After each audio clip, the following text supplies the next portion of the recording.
آج خطبہ جمعۃ المبارک میں رمضان المبارک کے حوالے سے چند ایک ابتدائی احکامات، مسائل آپ احباب کے سامنے بیان کرنا چاہتا ہوں۔ اور سب سے پہلے اس بات کا علم بہت ضروری ہے کہ مسلمانوں کے لیے اس روزہ کی اہمیت کیا ہے، اہلیت کیا ہے، اس کا مقام و مرتبہ کیا ہے، اس کا کرائیٹیریا کیا ہے، کب یہ فرض ہوا، اور جو آیہ مبارکہ میں اللہ رب العالمین نے ارشاد فرمایا یا ایھا الذین آمنوا کتب علیکم الصیام کما کتب علی الذین من قبلکم، اے ایمان والو تم پہ روزے فرض کر دیے گئے ہیں جس طرح تم سے قبل لوگوں پہ روزے فرض کیے گئے تھے۔ تو اس بات کا بھی علم ہونا بہت ضروری ہے کہ ما قبل امم پہ جو روزے فرض کیے گئے تھے ان کا طریقہ کار کیا تھا،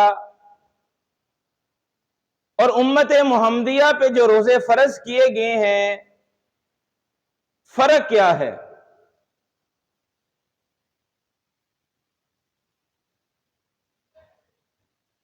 تو سب سے پہلے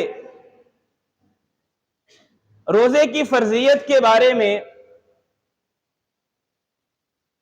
یہ بات احادیث میں مذکور ہے، بے شمار صحابہ کرام کے فرامین اس کے متعلق کتب احادیث میں منقول ہیں کہ اللہ رب العالمین نے 2 ہجری ماہ شعبان میں روزے کی فرضیت کو نازل فرمایا، اور اس کے ساتھ ساتھ رمضان بذات خود لفظ اپنے حروف کے اعتبار سے بڑی اہمیت کا حامل ہے۔ جس طرح ہر انسان اپنے نام سے جانا جاتا ہے، پہچانا جاتا ہے، اور اس کے نام کی خصوصیات انسان کے کردار میں موجود ہوتی ہیں، جو نام انسان کی ذات کا ہوتا ہے اس کا معنی مفہوم انسان کی شخصیت کے اندر اجاگر ہوتا ہے۔ اس کی کئی ایک مثالیں احادیث میں ملتی ہیں کہ نبی علیہ الصلوۃ والسلام کے سامنے ایک شخص پیش ہوا جس کا نام حرب تھا۔ حرب اس کا مطلب ہے جنگ۔ تو نبی علیہ الصلوۃ والسلام نے اس شخص کا نام تبدیل کر دیا اور آپ نے اس کا نام عبداللہ رکھا، اور آپ نے فرمایا جس طرح نام کی تاثیر، نام کا معنی مفہوم ہوتا ہے اسی طرح اس کی تاثیر بھی انسان کے اندر منتقل ہوتی ہے۔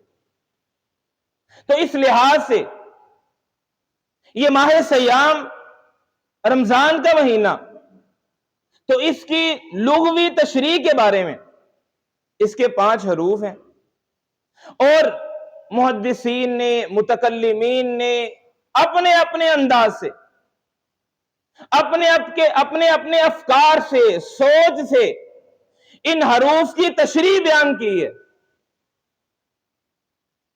کہ کہا گیا، شیخ عبد القادر جیلانی رحمہ اللہ اپنی کتاب غنیۃ الطالبین میں اس بات کو نقل کرتے ہیں۔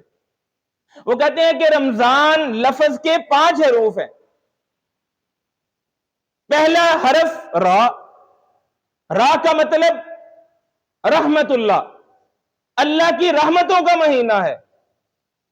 رضوان اللہ، یہ اللہ کی خوشنودی حاصل کرنے کا مہینہ ہے۔ دوسرا حرف میم، محبت اللہ، اس مہینے میں انسان کے لیے آسمان سے اللہ کی محبت نازل ہوتی ہے۔ اور تیسرے نمبر پہ ضاد، زمان اللہ، روزے دار کے لیے اللہ تعالی جہنم سے حفاظت کی ضمانت نازل کرتے ہیں۔ ہر انسان کو، مسلمانوں کو ضمانت دی جاتی ہے، جنت میں داخلے کی گارنٹی دی جاتی ہے، جہنم سے حفاظت کی ضمانت دی جاتی ہے۔ اور چوتھے نمبر پہ الف، الفت اللہ، اللہ کی محبت حاصل ہوتی ہے۔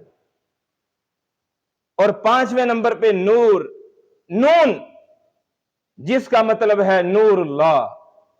جو انسان روزہ رکھتا ہے، جو یہ عبادت سر انجام دیتا ہے، اللہ کی طرف سے اس کے چہرے پہ، اس کے دل پہ ایک ایسا نور نازل کیا جاتا ہے، ایسی روشنی اس کے اوپر نازل کی جاتی ہے، جس کو حاصل کرنے کے لیے، جس کو دیکھنے کے لیے، جس کا دیدار کرنے کے لیے آسمان سے فرشتے نازل ہوتے ہیں۔